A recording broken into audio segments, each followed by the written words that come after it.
হরে কৃষ্ণ সবাইকে, আশা করছি তোমরা সকলে ভালো আছো, আমিও ভালো আছি। তো এই যে দেখো, আমি এখানে কতগুলো শিম, শুকনা শিম এগুলো নিয়ে বসলাম। এগুলা থেকে আমি একটু বীজগুলো বের করে রাখবো। এগুলো আমাদের গার্ডেনেই হয়েছিল সামারে। তো এখন আমি এগুলা থেকে বীজগুলো বের করে রাখবো, নেক্সট ইয়ার আবার লাগাবো সেই জন্য।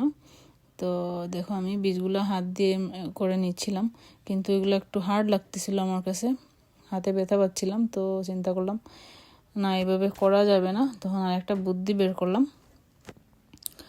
তো আমি এই মর্টারটা নিয়ে আসলাম।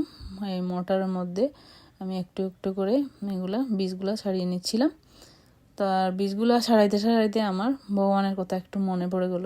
বীজগুলো দেখে যে ভগবান গীতায় যখন বলছিলেন যে অহম বীজ পদ পিতা।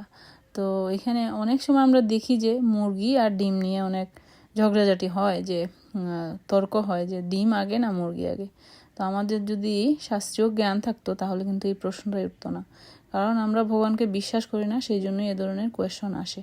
তো এখানে ভগবদ গীতায় ভগবান বলতেছিলেন যে সর্বজনেষু কুন্তেয় মূর্তয় সম্ভবন্তি যা তাসাম ব্রহ্ম মহাজুনির অহম বীজ পদ পিতা।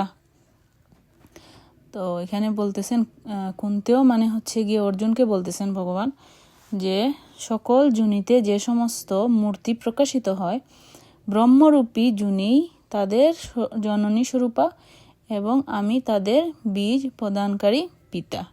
তো এখানে ভগবান বলেই দিছেন যে বীজটা ভগবান দান করেছেন। তো আর কোনো